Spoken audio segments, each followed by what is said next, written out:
Welcome everybody. Hey guys, welcome to another TAPS Q&A. I'm Ted. I'm going to introduce our guest in just a moment. You know that I don't like a whole lot of pomp and circumstance before we get into these things, but lucky you guys, this is our fundraising week.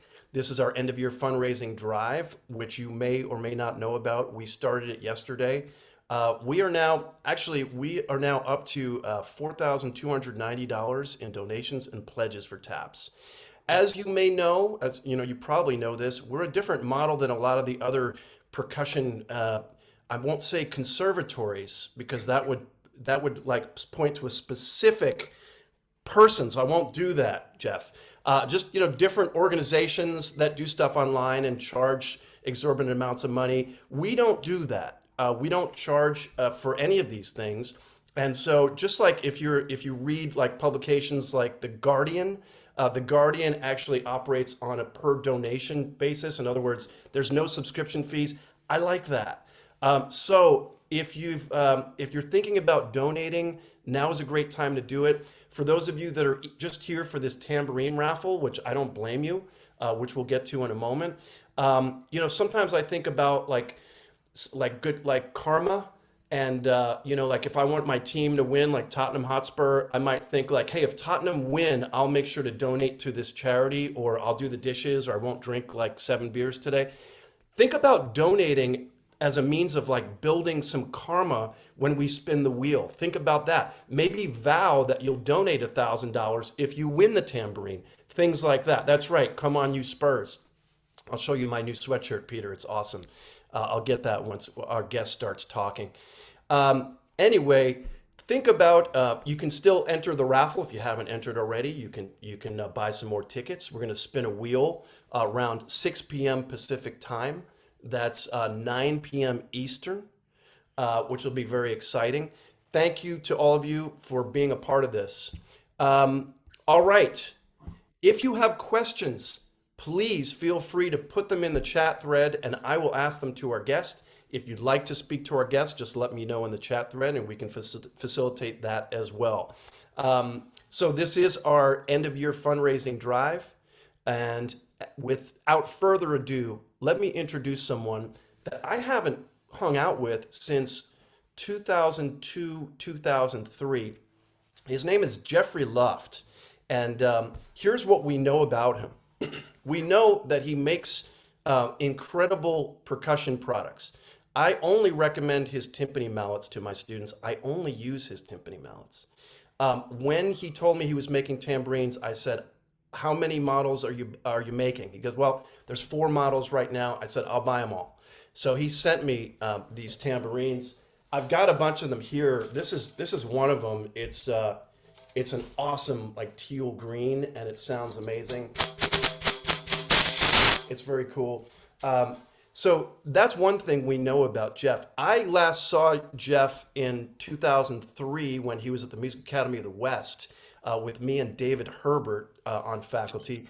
Jeff was in the Dayton Philharmonic, which he then left, and is now subbing with the Cincinnati Symphony in a part-time capacity, although I think right now it's very full-time. I think Jeff is a graduate of Cleveland Institute of Music. Is that correct, Jeff? Oh, that's Carnegie. not correct. Carnegie Mellon. Carnegie Mellon. See, my point here, and this is my first question to you, Jeff. It's long-winded, but Jeff is essentially, when it comes to social media, he's essentially a ghost. We couldn't find anything about him. We couldn't find a bio. We go to his website, which is beautiful. All of his products are sold out. It's so exciting to have him here on Zoom because we didn't know if he really existed. We thought maybe that these timpani mallets were made in the ether. So my question to you, Mr. Jeff Luft, is social media just a bunch of bullshit? Is it just overrated in general? Yeah, unfortunately. Okay, thank you very much. Thanks for coming. It's been nice. Great. Have a nice day. We'll see you in another 20 years. Jeff, how are you, man? It's great to see you. Thank you for doing it. Man. Great. Thanks for doing this and including the instruments I'm making or the instrument I made. And yes, it's been quite a journey to get here, and especially since I've seen you 18 years ago. I mean, it's wild, man. It's I wild. know. Yeah, and we won't bore everyone with how our families have expanded. You've got a 5-year-old and another one on the way, and did you say like 12 days?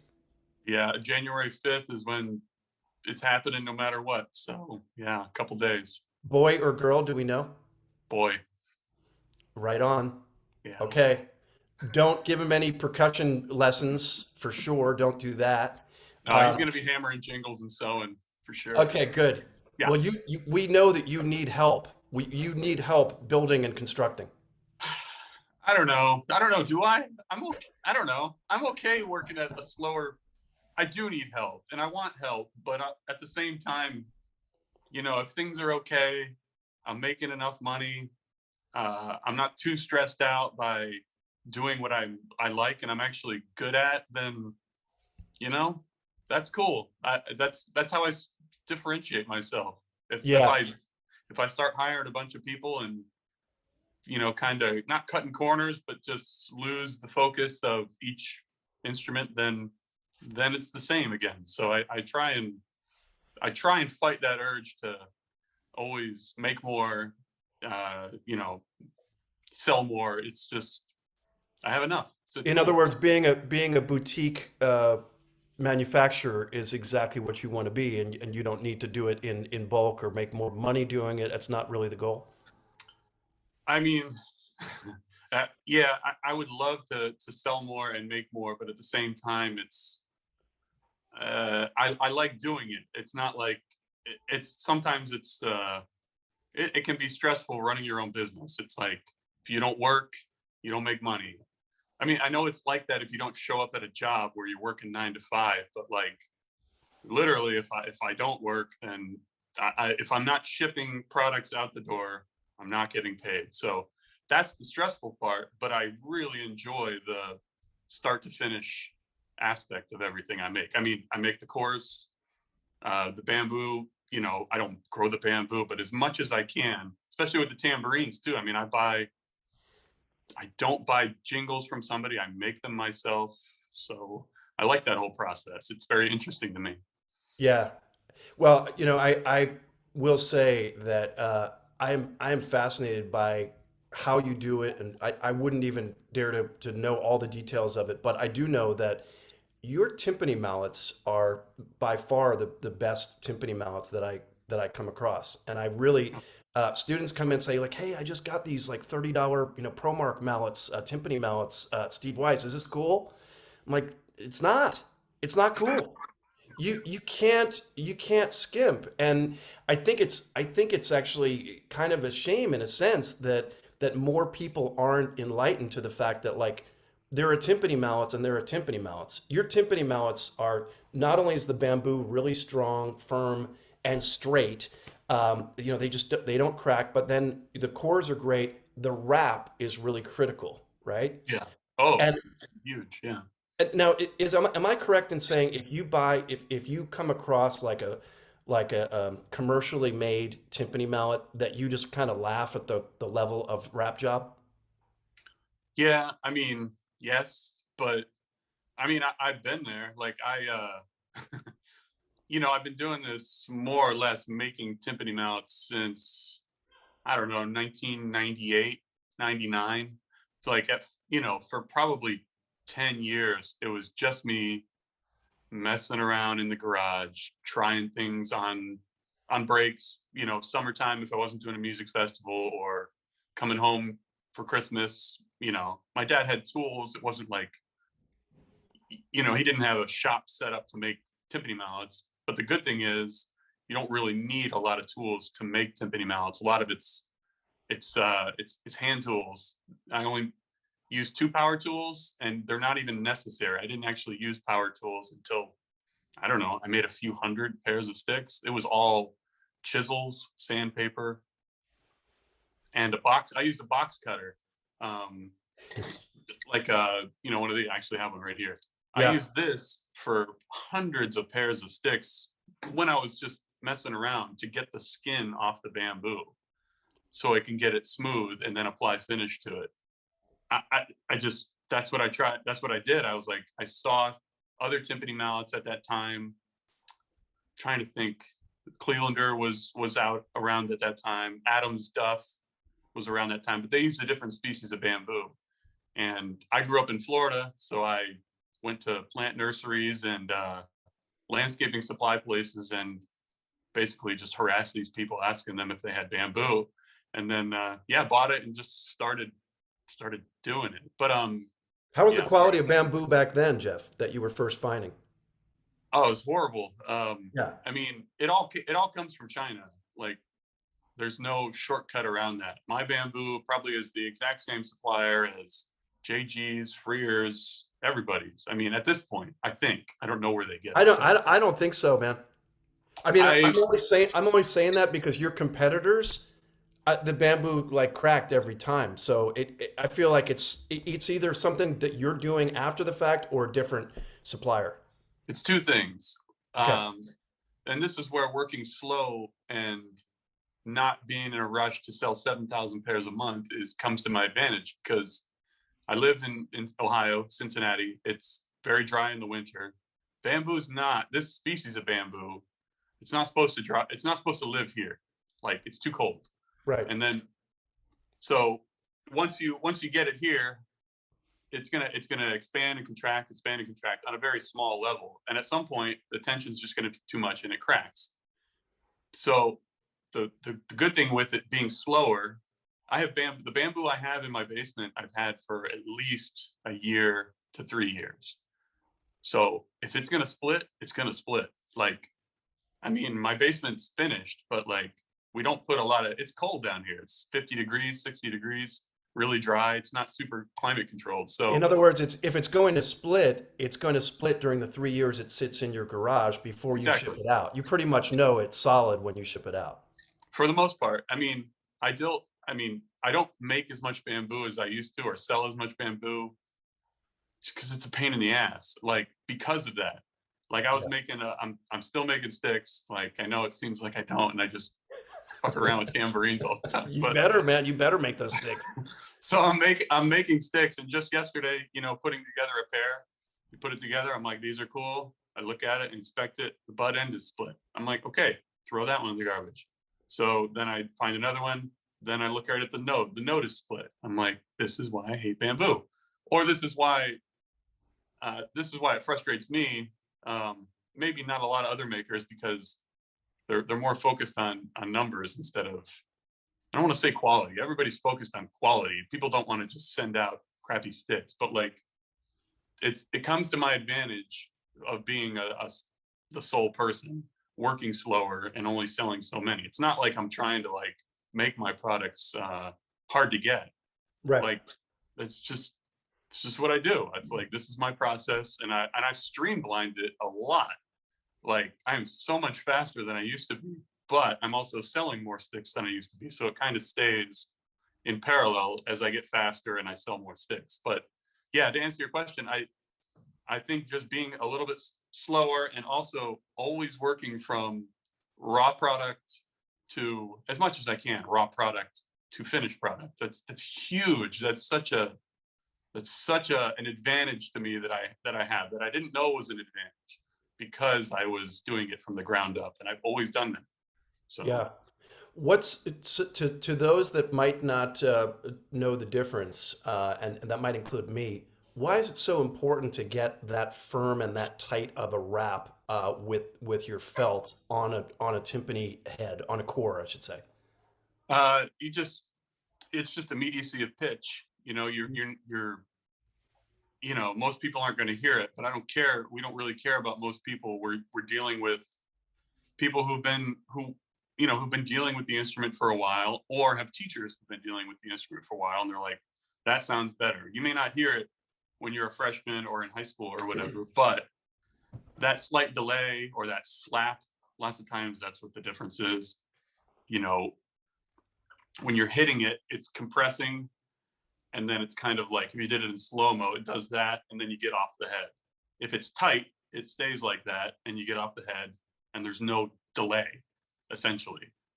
In Now, other words, if it's loose, you've got this extra pocket of air in which you can get an additional slap I think before you so. get pitch. I think so. That Yeah, I've never videotaped it, but just conceptually that makes sense totally. It's like I wearing mean, it's like wearing loose socks, man. no, you never want to do that.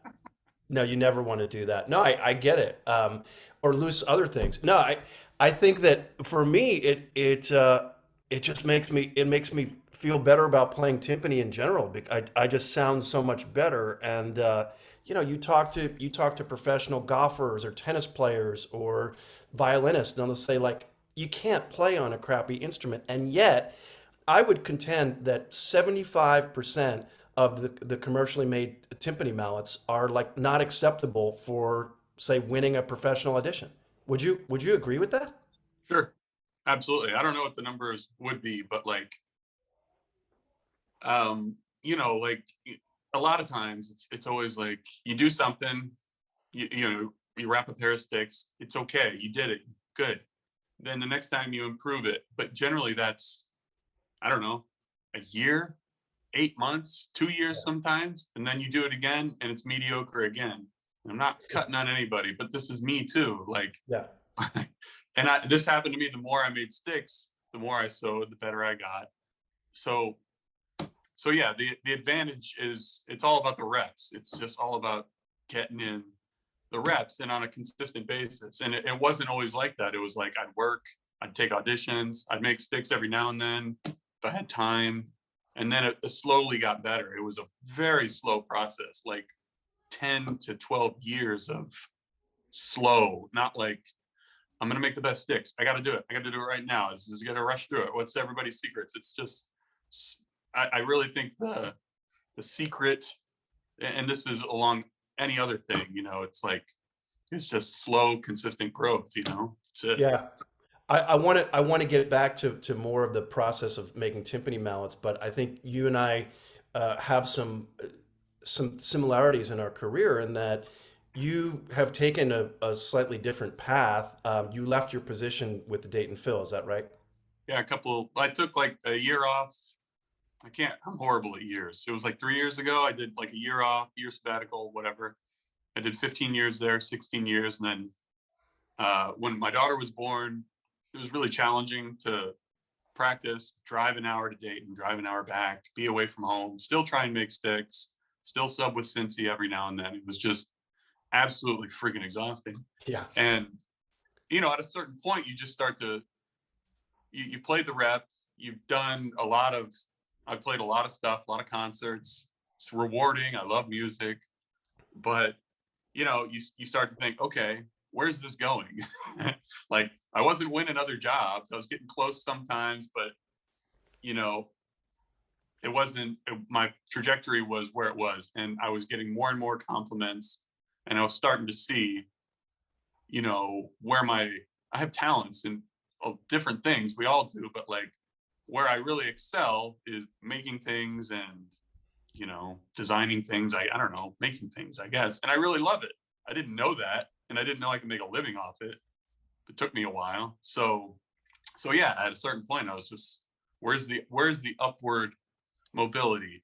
Is it playing with Dayton Phil while living in Cincinnati? No, unfortunately. It's focusing on making things better. And then yeah, and then the pandemic messed things up, and I was like, well, I'm not going to go back. I wasn't really planning on going back, but I wanted to try and make money as a sole business, sole proprietor, and it was fine. It was stressful at times, and it was like leap of faith, but but it It's worked out. so, yeah, it sure did. And it's really interesting, like as you get older, speaking from personal experience, you know, how your teachers might have said, yeah, winning an audition is a young person's game.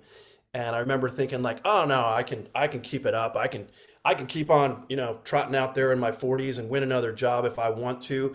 And then you have kids and you find other interests and maybe other career paths, and then you realize like, boy, I'm not sure I can even like get the energy or the drive, and certainly not the time to Yeah. start going and taking more auditions. And you know, it sounds to me like, I mean, because you've always been a great player, but it gets tougher and tougher to find the motivation and the time to keep going out there and taking auditions, wouldn't you say? Oh, 1000%, man. Yeah, it's yeah, it's. I'm sure there's studies on this, our brains, and that there's people who have won jobs when they're older. There's no doubt about it. It happens. It happens, but it's like, you know, generally most of them don't have families, or, if this was it, if I was like, I have to win the job, this is it, I have to do it. I wasn't really like that. It was like, I'd love to have this job. I Yeah. hope I win, which may Yeah. have been the wrong mindset for that, but it was like, well, I have other interests and I'm good at other things, and I'll pursue that. It's not a, and for a while it was like, wow, I spent all this time practicing, studying, worrying about this stuff, and now I'm making sticks and instruments, and it's like, when you get dark sometimes, it's like, wow, that was a waste of time. But then it's like, no, absolutely not. Like, I would, it's about developing taste, developing good taste. It's like, you don't just have good taste on any subject. You have to study, and that's what the study was about. And I guess that's why my mallets are good, and these tambourines have been pretty well received. And it's not just like, I'm gonna just do it and it's just gonna be easy and fun. It was really hard at times to stick with it. I mean, I was really questioning, like, what the hell am I doing Yeah. with this? So, Well, I think that you see that with people that make percussion products or instruments in general.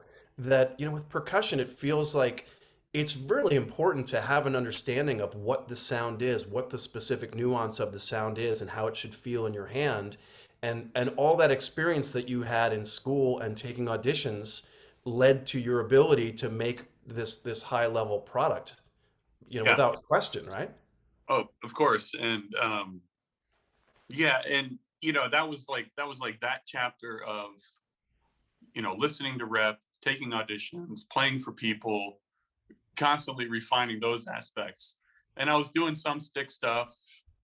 I was always doing that whenever I had time. But like, studying with Tim and ushering at Heinz Hall when I was in school at Pittsburgh was huge too. He would use some of my sticks occasionally later when I had made them, and that was really cool to hear. But it wasn't like, this is it, I gotta stop, I'm gonna go make sticks all the time. It was like, that's cool, and I'm glad that worked out.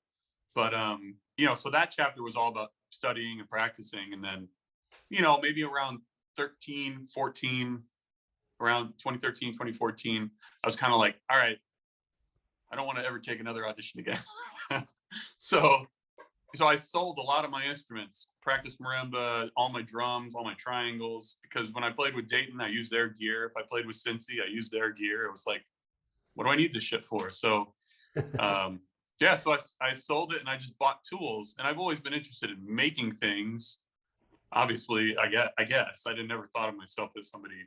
I was just interested in doing it because I was like, oh, that's cool. It's like, sometimes it's like printing my own money. It feels like, oh, you're making cores, you're building stuff from scratch. It's kind of cool to see that happen. So yeah, and then I've watched and read several books, probably thousands, I'm not even kidding, thousands of hours of other woodworkers, which have no direct parallel to music making. I don't follow any percussion makers on YouTube or stuff like that. It's because I don't really want that influence, but just I'm interested in people that make things, and if they have a good style and a good sense of design, I guess. I know I feel pretentious even saying stuff like that, but it's like that. But that's what I was drawn to. So I just watched. Yeah. Come on. I mean, like, I have to talk as an educator about, like, what the flute sound should be in La Mer and how you should try and mimic that on the glockenspiel.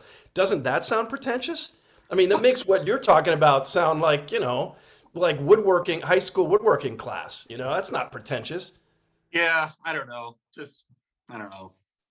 Yeah, I have a hard time just talking and I wasn't expecting you to be apologetic about your product, but man, it's hilarious because I'm telling you, I really think you're way ahead, and obviously we're hearing about why that is, why there's like a passion and a love for the product you're making, and I think that's the beauty of it.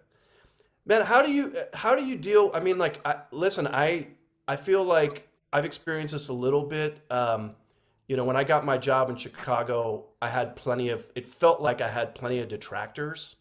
Um, and you know, there's that expression like, you know, it's lonely at the top. You know, I feel like you've got like competitors that are like maybe copying your products and talking trash, or how do you deal with all that? I don't know, man.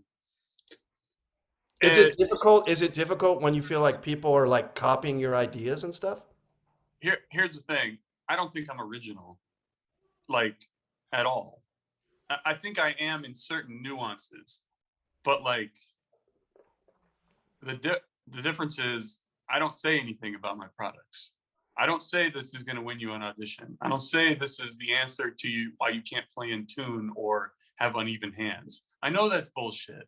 Like it's it is. It's like only and I know I you know, I can get drawn into BS sometimes, and that's I'm on Instagram because I learn a lot, mainly on my, you know, I follow a lot of woodworkers, but just it's good to connect with people. Like I don't even know if we'd be connecting right now if we weren't on, you know, I know you're not huge on social media either, but like it's good for certain things. And so yeah, I don't know.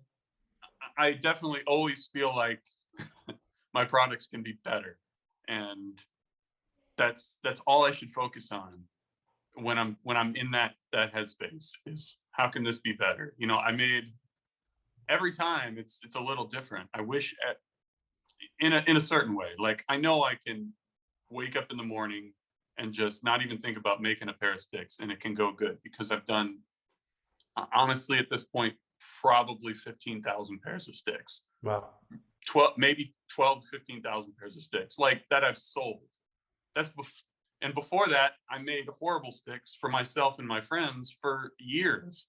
They were good because they were unique and made by me, by a friend, by somebody who wanted something specific. But you know, I definitely floundered around and made horrible stuff for a while.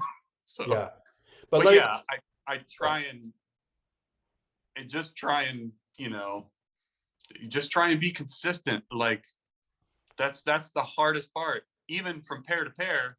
But then to go year to year, like are the sticks getting better or maintaining a certain quality?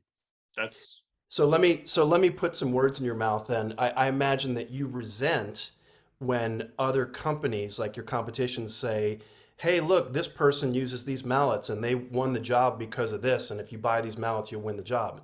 That bothers you, right? yes. I mean, it's. I think it's. Look, like it's. And I'm not gonna.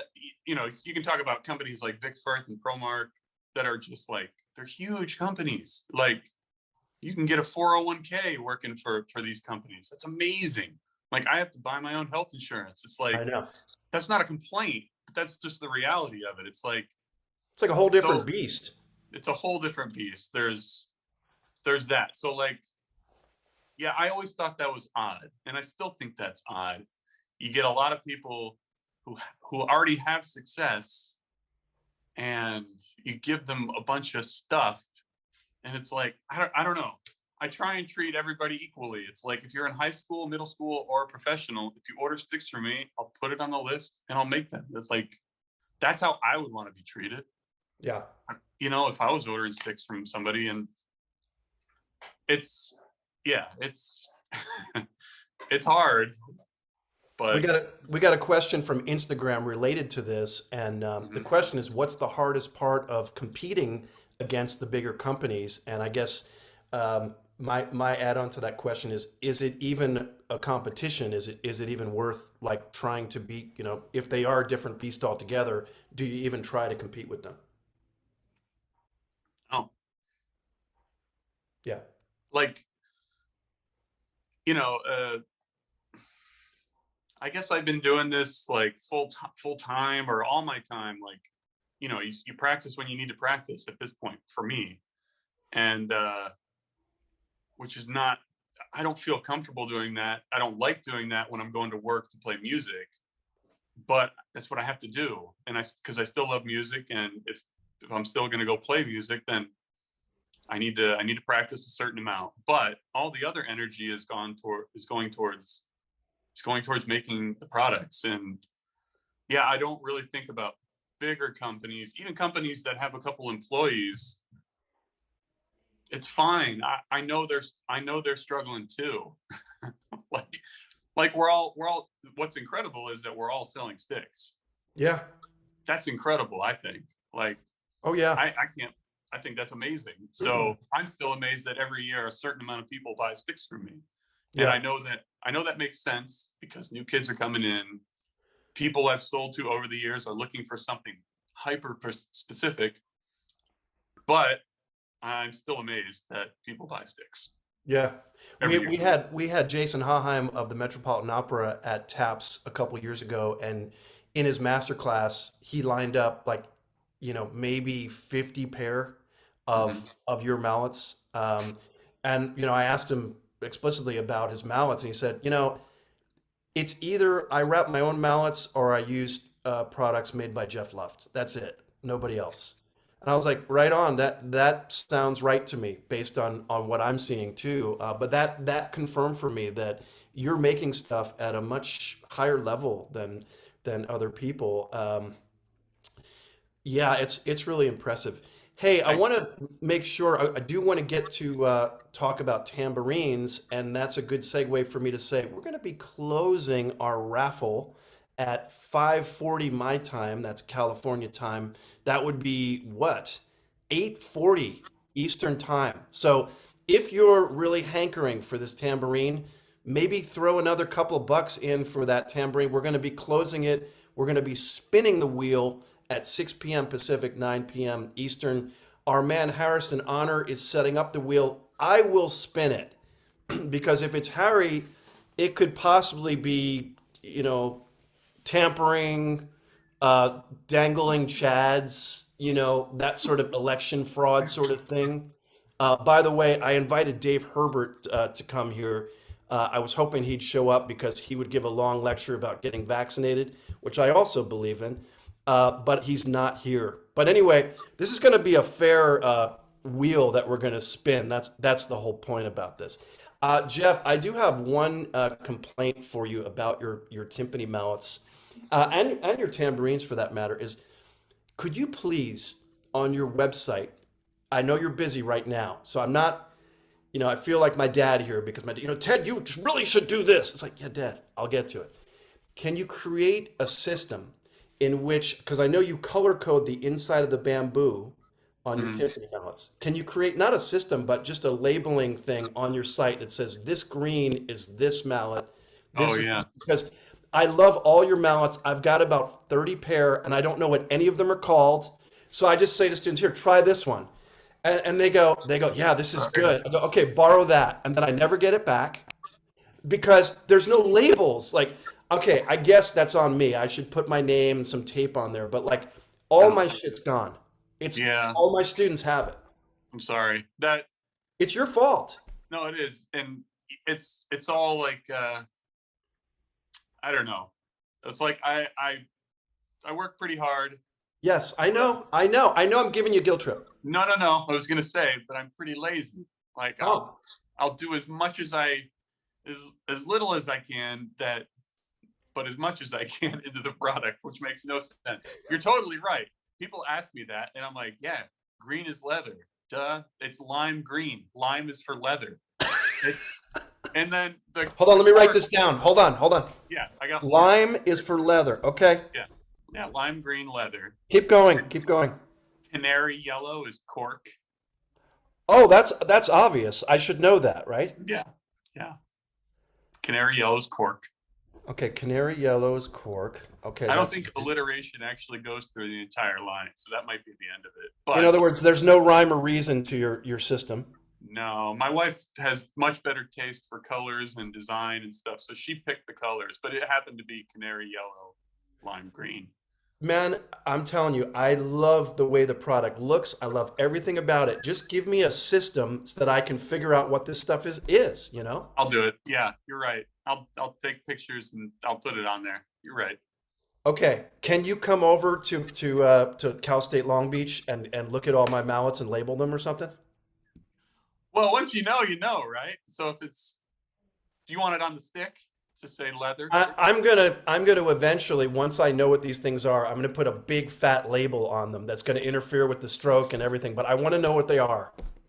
Yeah. Sometimes when people send them back, they take that into their own hands. They'll put electrical tape on the butt, or they'll write with a Sharpie on it. And I'm Yeah. it makes me a little uncomfortable because then the perfect, not perfectness, but the balance of the sticks seems off to me. But See, I knew you were going to say something like that because they are perfect as they stand. It's just that you have to use your brain power to remember what they are. You yeah, know? I would put, a lot of people use the thread or put a sticker on there, but I've always found out 5 to 7 years later that stuff looks horrible. It's Right. either fallen off or the adhesive is all sticky and it's got all sorts of shit on it. That's why I don't Right. do it. So, anyways, yeah, Harry asked if you can put a laser engraved picture of Leo Soto on every handle. Thank you. You know, Leo's a absolutely. really good looking chap, so I think that would be good for sales. Yeah. Yeah, when I met him in 1999, he was doing like artist diploma something at Carnegie, and he was there a while. But he was wearing like cut off jean shorts and stuff. I Really? think if we can find a picture of that, I'd laser those on every pair of sticks. Let's put our crack staff on this. Harry, can you find a picture of Leo from what year? There are no there are no photos, I'm sure. But yeah, I saw it. I definitely saw it. It's Unbelievable. pretty Hey, incredible. another question, IG question. You've managed to avoid the Euro craze of mallets, which I assume means flannel. And Yeah. this person says, good job, but have you ever experimented with fluffy German sticks in secret? Yeah. Oh yeah. The actually Leo's sticks started because of flannel.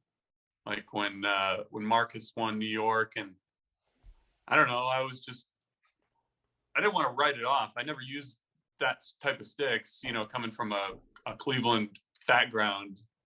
I just never used it, but I wanted to check it out and try and make money on it. At that time, I was working in Dayton. I had nothing in the summers. Like I had Yeah. literally three months of nothing. So yeah, I would just make sticks in the summer. And lots of times, I mean, that's how I learned a lot of stuff. Is people would send me sticks like Katos or Caperts. People I met at Music Academy or friends of mine that were in New World or wherever. They would send me these sticks, and I'd be like, man, these are really weird, or this is interesting, and I'd see how they were constructed, and I'd be like, wow, this is. I would think I would be like, I'm amazed this hasn't broken in this way, Hmm. because lots of times the bamboo would split because they put like a little dowel inside the bamboo, and then eventually it would split. Anyways, but yeah, I was like, at a certain point, I was like, yeah, I'm going to try and do this, and I tried to do it on carbon fiber, and I sent some to Leo.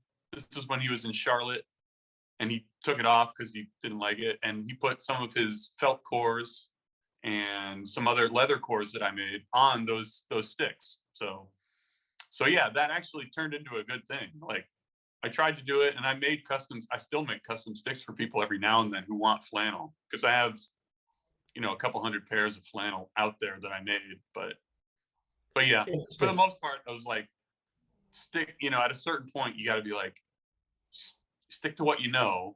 Don't Yeah. follow every possible avenue and just be completely scatterbrained. So Well, there's another component to it, if I may, which is that like almost every American college and conservatory, and music program has plastic heads on their timpani. yeah, that too. And I just don't, I think flannel was designed for playing on calf, wouldn't you agree? Oh, totally. Calf or goat. Yeah. And then, I sat in on the Cincinnati Symphony audition, sat in as in I helped people adjust, I helped adjust the glockenspiel, get people's snares set up. I was like the onstage tech guy. Oh, And wow. I think there was only like one or two people that used flannel out of the 60 something. I mean, it was, I don't know. It just, it seems like, obviously you want to be a good musician, play in tune, all that stuff, but like you want to play evenly. And you know, you can get away with that when you're playing with the band with the flannel sticks, but when you're in an audition, it's like it's so cutthroat. It's like, why risk it? Why risk that piece of flannel going like this during your audition or whatever? It doesn't matter when you're playing Beethoven 7, but like, Well, it does. why don't they work on plastic? I don't know. I think mainly just because it's just innately not as warm. And I don't know, honestly. I haven't thought about it that much, but I think just because you don't get that extra cushion of warmth with that you do with calf. Well, how about that? There's no core. There's no, you know, it's designed so that it's not going to overload the goat or the calf and go through the head, right? But on Yeah, plastic, you can beat the hell out of it with something with a hard core, and you get more pitch, right? yeah, yeah. It's true. I haven't thought about that for a while. The lack of core, the individual slices are the core. Like that blew my mind for a while. Yeah, It's very fascinating, and I was like, how is this even working? right. Um, but I don't know. You know, I just this is so different than that. So I don't know. I don't speak that language. You know, essentially, it's like it's just not my thing. I mean, I can Right. make them and make them look pretty, but Yeah. I don't know. It's not my thing. We interviewed Tim Jennis a couple weeks ago, and Yeah. obviously, you know, we all know that he's making some pretty interesting timpani mallets, flannel, and personally speaking, I think that his product is superior if you're buying flannel mallets to anything else that I've Mm. seen, you know, specifically American makers. But most interestingly was that he basically took all the credit for your ability to wrap mallets. He said that you came to BTI and that he showed you a little bit about wrapping mallets, and then you know you took off, but it was all Tim. I remember that. I think Frank Epstein was there. I mean, I had been playing drums for like 2 years at that point, maybe three. So I knew nothing. I mean, it was so overwhelming. Like, Yeah, but yeah, I remember that class. It was really interesting, and I guess certain aspects of that did stick with me. The ball certain. stick. Yeah, I remember the ball stick. I'm sending this video to Tim, man. He's gonna be pissed. Hey, it's we have. Yeah, I mean, so I haven't talked to you, and I haven't talked to Tim in even longer. So Yeah, actually, I think I auditioned there. No, it was even longer. Yeah, but yeah. anyways, it's No, it's cool. Isn't it yeah, amazing? Isn't it amazing the things that we remember from, you know, our early days playing percussion that had such an important impact? And sometimes it takes a little time to figure out, oh yeah, that class was pretty important for me because I learned this one thing. oh yeah, And totally. yeah, and how about how little we knew? I mean, you alluded to it. I mean, when I was in high school, when I went to BUTI, I just knew absolutely nothing. But Yeah, I yeah, played Beethoven 2. uh-huh. Miguel Harth Bedoya was the conductor, and I think he just freaking hated me because I didn't know how to play with an orchestra, Right. especially you know Beethoven. I listened to the recording, and but like it's such a different it's it's a skill you have to learn how to do. And I played with very little with an orchestra. It was all band. So yeah, I'm sorry, Miguel. You Yeah, can, yeah, I'm not sure he cares enough to watch this, but no, it's fine. hey, I should mention you can all watch a replay of Tim Jennis's interview from a couple weeks ago on Thursday night, in which he says that he goes, you know, you won't really believe this, but when I started with the Boston Symphony, I didn't know how to play timpani, I saw and that. I think that you know I understand what he's saying because it's one of these, it's an instrument that requires a lifetime of experience. And he's basically saying he's still learning. And I think that's one of the beautiful things about what we do. It sounds like you're that way with your craft in terms of making mallets, making tambourines, Oh all yeah, that. yeah. That's Um, the thing that keeps me going for sure. yeah. You're subbing with the Cincinnati Symphony right now, but you didn't take the audition, right? No, I was. I mean, no. Like I would literally have to shut everything down and I just can't. And you Right. know, yeah, no, I did not. No. I understand. So that audition was completely rigged, right? Man, it was incredible. It was so cool to be on that side of the screen and just see everybody I've never done that. It was very Yeah. interesting. So yeah. Probably some people that really impressed you, and some people to the contrary. Oh yeah. I mean, some people played some stuff that was yeah. There was some really incredible playing for sure. Yeah. Yeah. Yeah. Would you say the level is higher now than it was in 2003? I mean, it has to. I would say so. I mean, I Certainly the just repertoire requirements, right? yeah, exactly. Yeah, there's also the sheer volume of it too. It's crazy. So Yeah, that's what I find to be really daunting, is that the volume has increased a lot. Hey, can you give me, by the way, everybody, our tambourine drawing is happening in 9 minutes, so and it's officially closed. So if you're yeah. in on this, get pumped up, get it, yeah, have your fingers crossed, make an additional donation. It's our end of year fundraising drive for good karma. It also just helps in general. We're trying to raise $15,000 this week for TAPS. Remember, we don't charge anything for these classes. I've met so many and reconnected with so many amazing people in our profession via Zoom, which unfortunately is because of the pandemic, but something good has come of it. I got to know Tim Adams through Zoom, and he was someone I always wanted to get to know. And man, what an impressive guy! Just what a presence, even like in two dimensions. Oh yeah. And I see what an inspiration he's been for all of his students. Amazing guy, right? Oh yeah. I mean, I was there. Like I auditioned for Boston University, Cleveland Institute, and Carnegie, and then University of Southern Florida. I grew up in Florida, and got into those schools. And I think I got more money to go to other schools, but my teacher in high school studied with Tim, and he suggested I go there. So Yeah, yeah, and I did. And yeah, I totally, I was really glad I did. So yeah, yeah. What an amazing guy. All right, can you remind me, because my memory's not so good? Can you give me like a something that was interesting about your experience at Music Academy while you were there? You were there for 2 summers, 2002, 2003, or 3, 4. 2 and 3, I think. Yeah. Okay. What do you remember?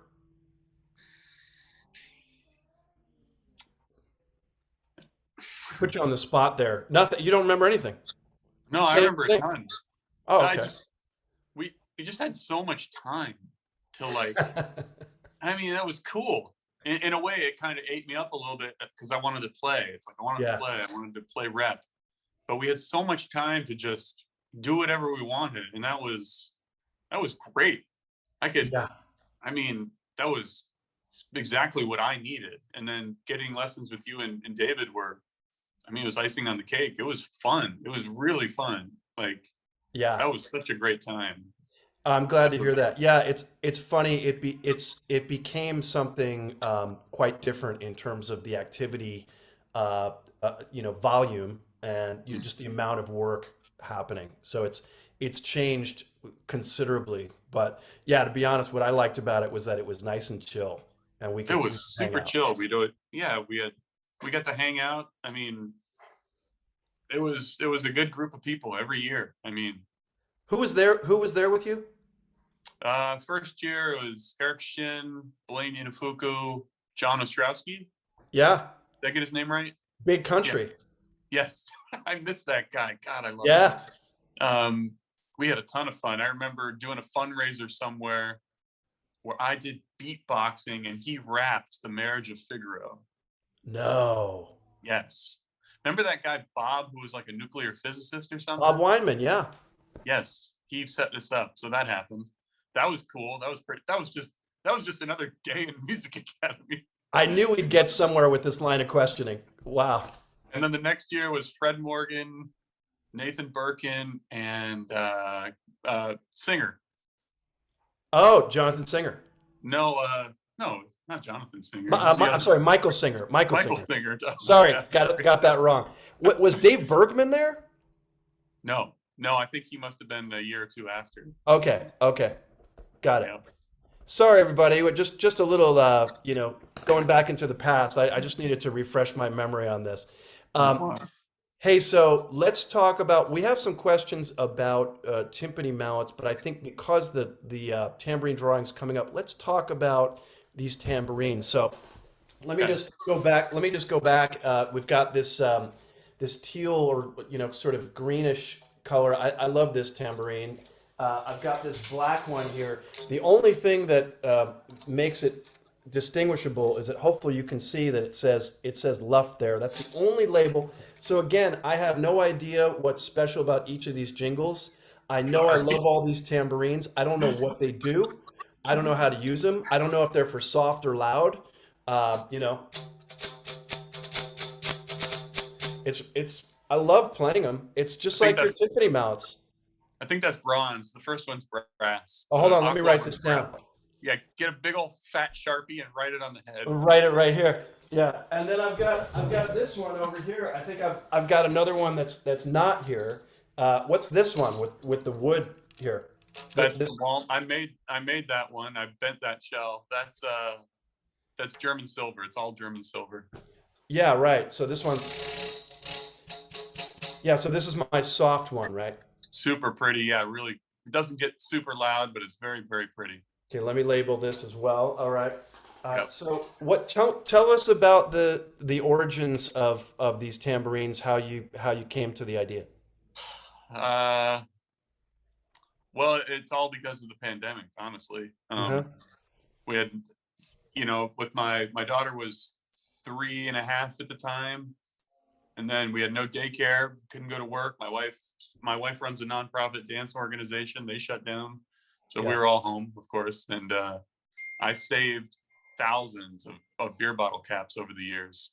And I, Aha. and the whole time I was like, I'm going to do something with these. I'm going to either turn them into a tambourine or turn them into a drum pad. I tried the tambourine idea first. They sounded horrible, or they sounded cool, but you could only play them at like pianissimo. So that's how it started. That's totally how it started. A couple people saw me doing it on social media. Alan Stewart, Ed, Stefan saw, and he was like, "You need to make tambourines." And I'm like, "I do? Really? I know nothing. I know nothing about tambourines other than I could play them okay." And so, yeah, that's how it started. I literally started with bottle caps, and I learned just by Googling, trial and error. And I actually had a very lucky, conspirator, not only Mark Damoulakis, he was later, a little bit later down the road, but John Stessel, who makes triangle beaters and made some of the best tambourines, in the 60s and 70s. Man, that's amazing. I didn't even know that, but I feel like his triangle beaters are like some of the best stuff. Yeah. They're still amazing, right? Yes. Yeah. How old is Yeah. John? He, he's a, I, he's an interesting guy. he's, Okay.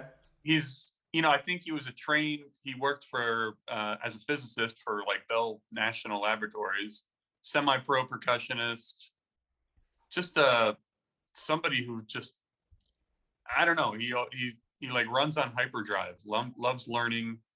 He's just interested in all types of stuff. So yeah, he became acquainted with percussion. I don't know if he took lessons. Oh, he took lessons with guys in the Chicago Symphony at a certain point, because he was at a university near Chicago. I can't remember what it is right now, but this is in like the 50s and 60s. Okay. And yeah, he made some instruments for them, and then they told other people, and then he became familiar with Richard Wiener, and he made some instruments for Wiener. And yeah, and it's word of mouth stuff, kind of just like how I did. But Yeah, he's a small maker, but he was making tambourines too. yeah, he's just like me. I mean, the only difference is I had better training, or more training, like I was in first as a orchestral percussionist studying to be a performance major.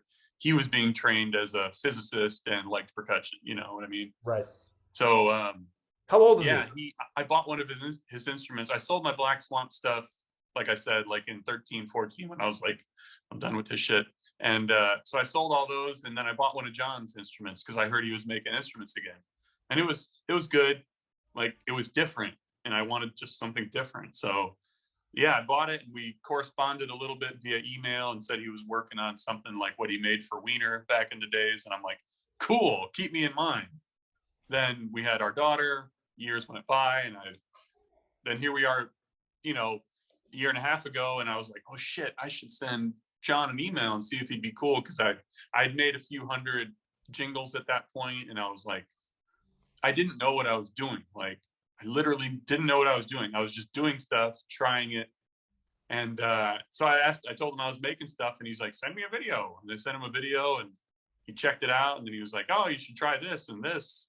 Try German silver. And I was like, I can't try German silver. I don't know where to get it. So he sent me a couple pieces of German silver. Basically, like, if I had a question like about what's going on, like metallurgically, I could ask John, because he seemed to understand that stuff. Like, he knew that German silver was 68% copper, 18% nickel, and I didn't know any of this. So I got very lucky that he would talk to me. But I think the reason he talked to me is because I put in a few thousand hours before I even contacted him. It wasn't like, hey, John, can you show me how to make tambourines? He probably would have just not answered. I don't know.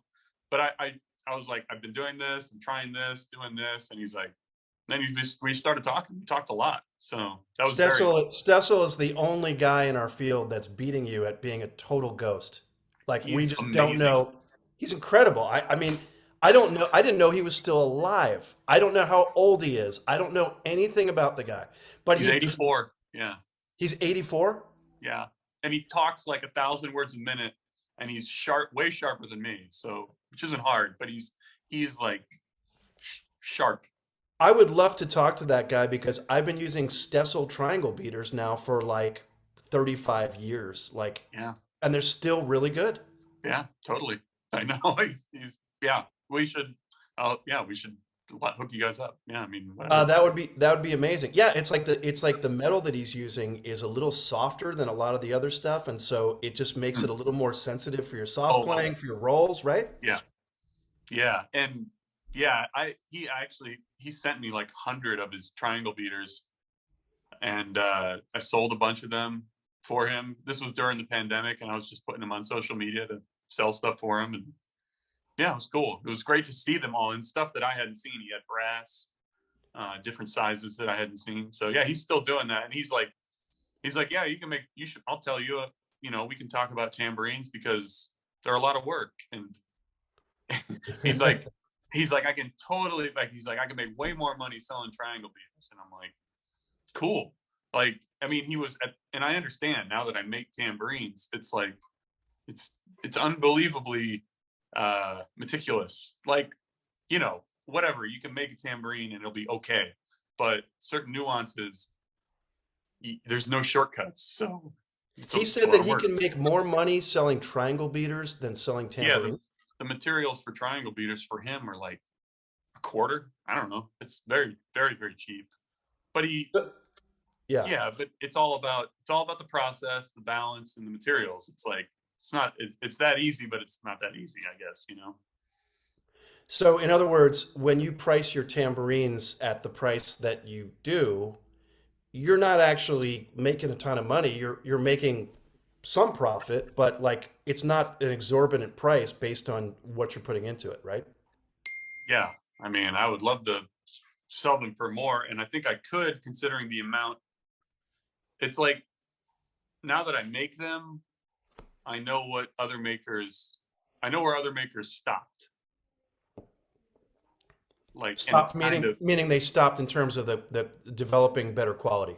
Yeah, the process. It's like, it's very easy to make a tambourine.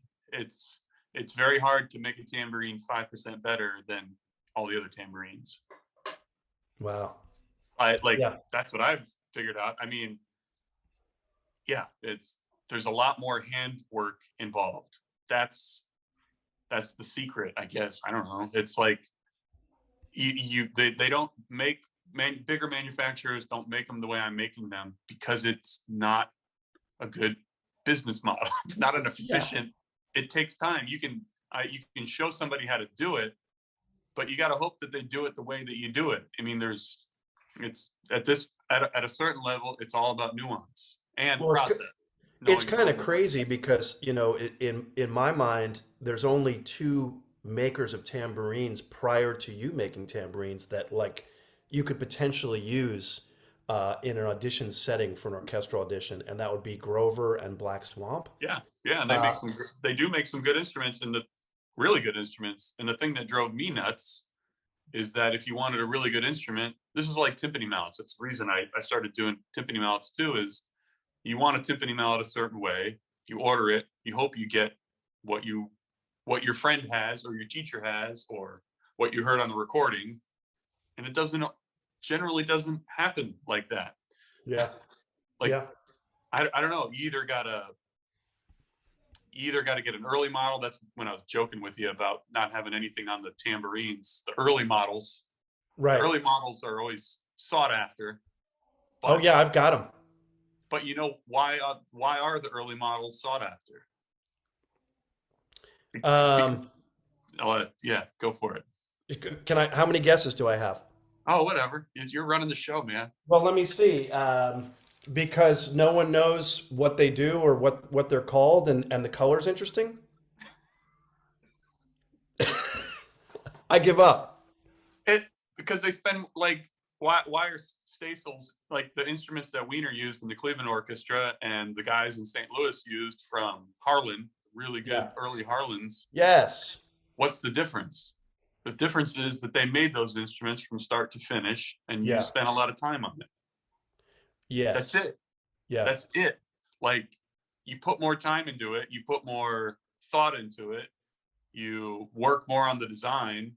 Sometimes you get lucky, Yeah. and then it's like, okay, then you ask that person to make that instrument 15 years later, and it's like, this is not even close. Yeah. And that happened with me and Mark, and that was the good thing about Mark being in Cleveland and Mark being a phenomenal musician and having amazing ears, Yeah. is like I could send him something, he'd get it the next day, he'd play it a bunch, he'd think about it for a week, then he'd send it back to me 2 weeks later, and I'd be like, what, this sounds completely different. And sometimes he wouldn't have done anything. He wouldn't have bent the jingles or crimped them a little bit. It was just time. And then Okay. I'd have to think, what did I do?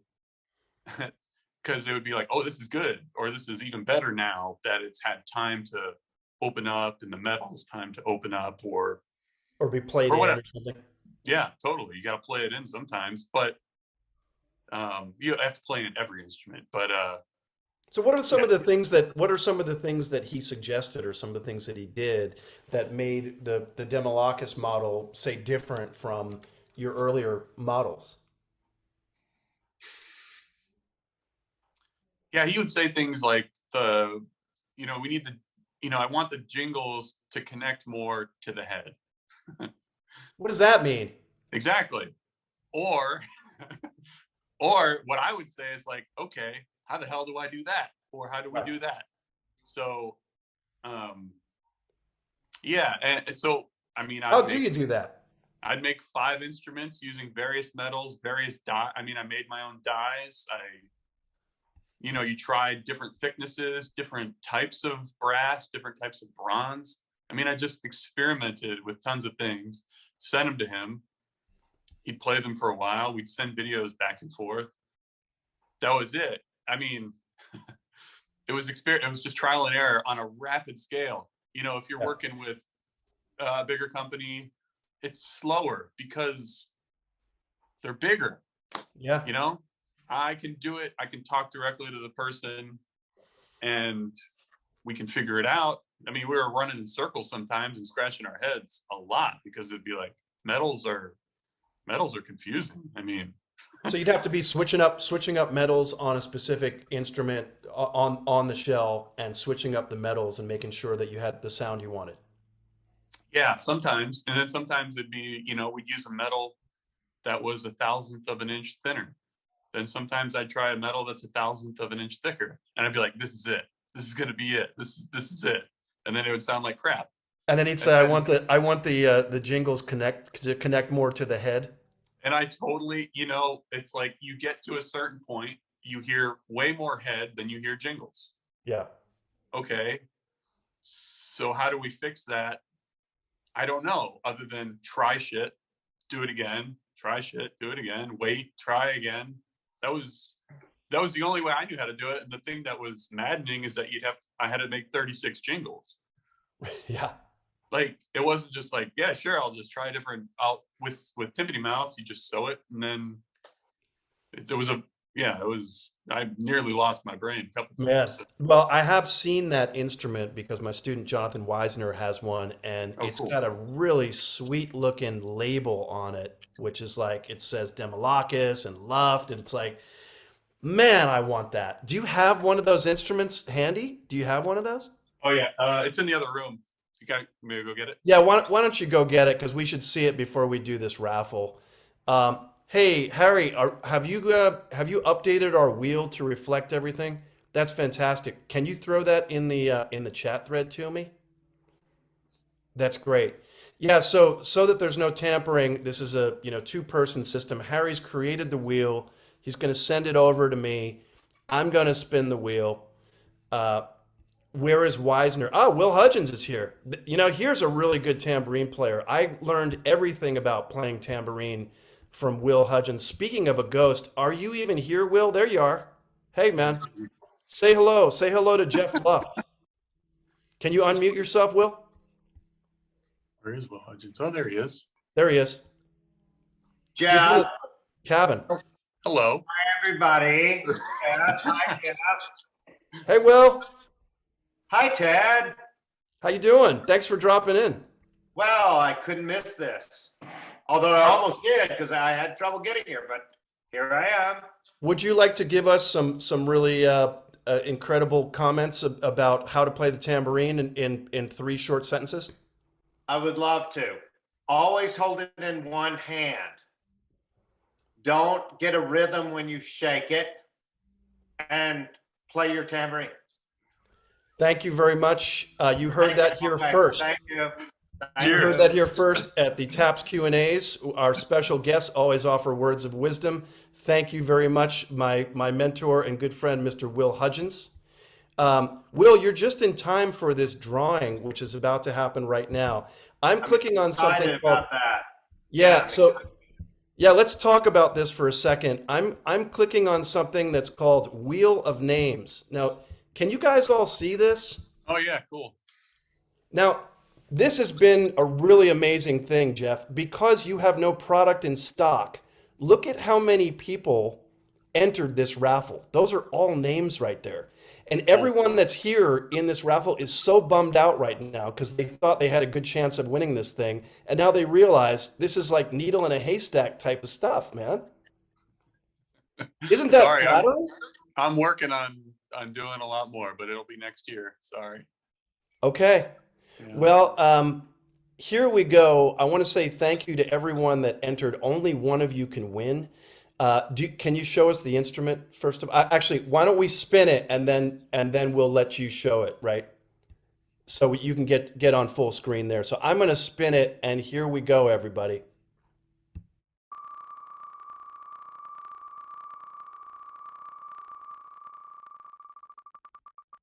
Oh, these names are so small.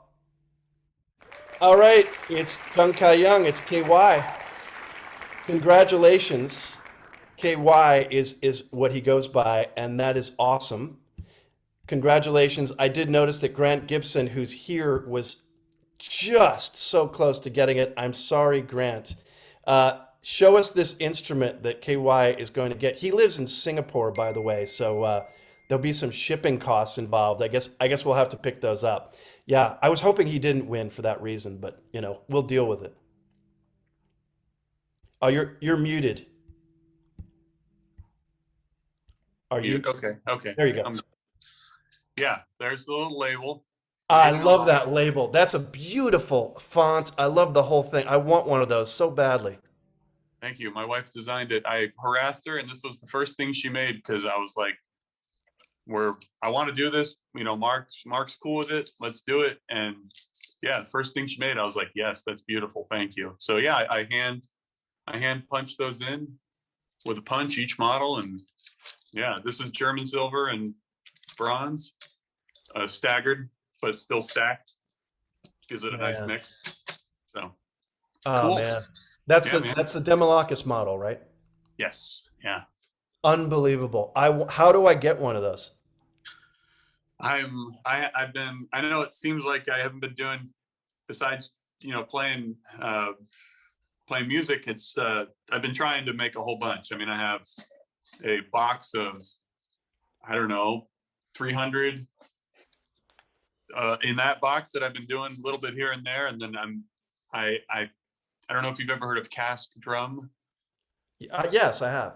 Dude makes amazing stuff, and I was just getting so overwhelmed. I was bending the shells, and then that was very tedious and slow. And then I had Cooperman send me some blanks, and then I had to rework those.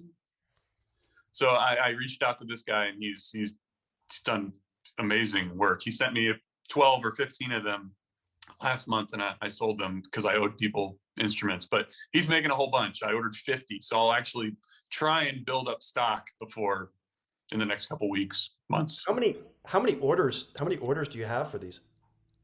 None right now. I think I've sold 70 of Mark's, but maybe 150 total, like since I started doing this. I haven't kept track, I don't know, but probably 150, 200 around there. Okay, but right now you've got to start building so that you've got some stock to ship out. Yeah, it was just really stressing me out to owe people stuff for that amount of time. And I know I couldn't make them. So I turned off my website, basically. Okay. Yeah, it's not sold out. I mean, I would love to make more money and have people buy them, but I just don't have time to do it, unfortunately, right now. Well, and yeah, you've got a new family member on the way, and you're subbing with the Cincinnati Symphony. What are you guys playing this week? Return of the Jedi. Return of the Jedi. With the movie, that type of thing. So modern classic American music. Yeah, it's badass. It's awesome. It's fun, right? Totally fun. Yeah. Oh, that's great, man. What's it like working with Cincinnati? It's a great orchestra, right? Yeah, it's been great. I've subbed there a lot the last couple of years, done a couple tours, and yeah, with Dick Jensen retiring, and then they didn't have the audition until later. They wanted to have somebody there all year regularly, and they asked me to do it, and I was like, yeah, of course. Why would I? I mean, I was nervous about going back and playing because I've literally just been building instruments, but yeah, it's been very cool to be playing again, especially at that level and on that frequency. Yeah, but it's like riding a bike, right? Yeah. Nothing to it. Nothing. Yeah, it's, man, I don't know. That's, our brains, it definitely takes some rewiring, but it's been going good. Oh, that's awesome. Hey, so congratulations to Ka-Yang Chung for winning the tambourine. We had exactly 200 entries, Jeff. Awesome. For this tambourine. So yeah, thank you to everyone who entered. I'm sorry to the rest of you. We're gonna have another one, and as soon as I can get Jeff to build one of these for me, then we'll raffle off the next one. But yeah, thank you to everyone who was involved. Hey, question from Pete Corpola, who's a good friend of mine and colleague in the LA studio scene.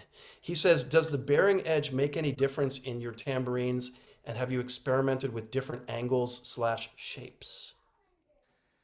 I did a little bit, but I think flat, sharp edge is probably the best. But it just in terms of feel and knowing where the edge of the instrument is, for me, and just every time I look down at it, being able to see the edge of the instrument. But I think the jingles speak like super quick, no matter what. But I think having that sharper edge gives it an extra whatever zing or touch. Yeah, cool. We going back to timpani mallets, we have several questions from IG about how you develop the Ed Steffen line, the Leo Soto line, the difference between the two. It was cool hearing you talk about like sharing ideas with Damoulakis. How did you come up with these different lines of mallets, with timpani mallets? With Ed, it was a combination of stuff. He'd have old Carlisles. He had a lot of my sticks on bamboo. Trying to think of other stuff. Maybe even some old Herberts that they stopped making. But they were all on various things. he had some of my stuff on turned handle sticks that I made, the laminated birch, hornwood. And yeah, so we, at a certain point, we were like, okay, this is great. This is a good line of sticks. He developed it all. He thought of it, or the actual number and, you know, how he wanted them laid out. I mean, I made them, but he was like, at a certain point, we were like, this is great, but there's no way I can do 7 pairs of bamboo, 6 pairs of turned. Bamboo is just, it's kind of a recipe for disaster to do that big of a line. So you ended up with carbon fiber. Yeah, just because it was so much more consistent. He liked carbon fiber. He wasn't like, I know some people who play only bamboo don't like carbon fiber. Ed didn't really care. So yeah, so that's how we did that. And then with Leo's, it was essentially what I said with the flannel stuff. Those were kind of the models that I designed with the engineer who makes golf club shafts, basically. That so he basically started taking some of his sticks that I made and putting the cores onto those shafts and liked them, and then we just kind of refined those over the years. Yeah. Is it just easier to work with carbon fiber when you're making mallets over bamboo? Yeah, it all kind of evens out. I mean, carbon fiber is like 4 times more expensive, like raw material wise, but it's also like 20 times more consistent. Like if I order 100 pieces of carbon fiber, they're all going to be within a gram, maybe 2 grams. And then I refine that down to 1/10 of a gram. So they're all measured within 1/10 of a gram. And I still do that with bamboo, but if I ordered 100 pieces at 12 millimeters, they'd range from 24 grams up to 36 grams. They're way cheaper, but then I have to throw away crooked ones. I have to throw away split ones. Then I have to put 5 coats of finish. I don't have to put 5 coats of finish on there, but I do. That's why they last longer. So yeah, that's the secret. more work. More work. So no one else is putting on 5 coats of lacquer on there, but you are, in order to make them nice and firm. Well, it's like when you make them sanded or you take the skin off, that skin is the protective enamel. That's the way nature created it.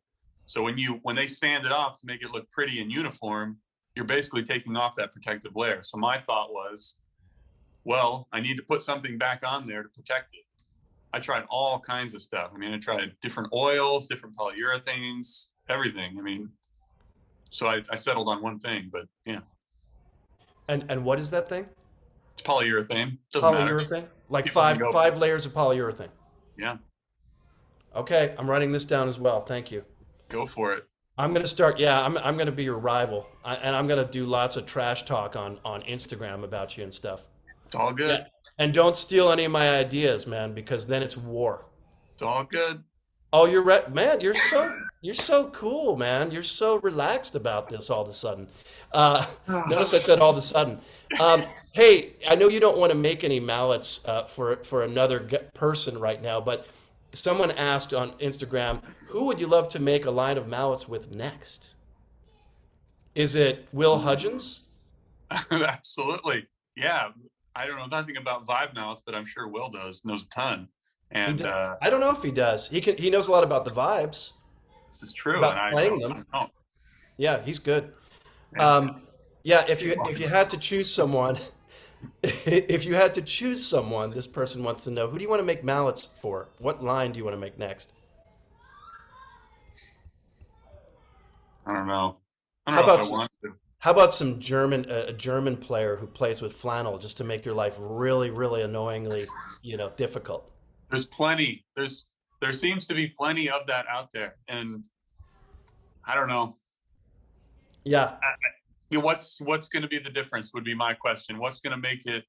What's going to separate it? Yeah. I don't know. Am I going to punch my felt out more even?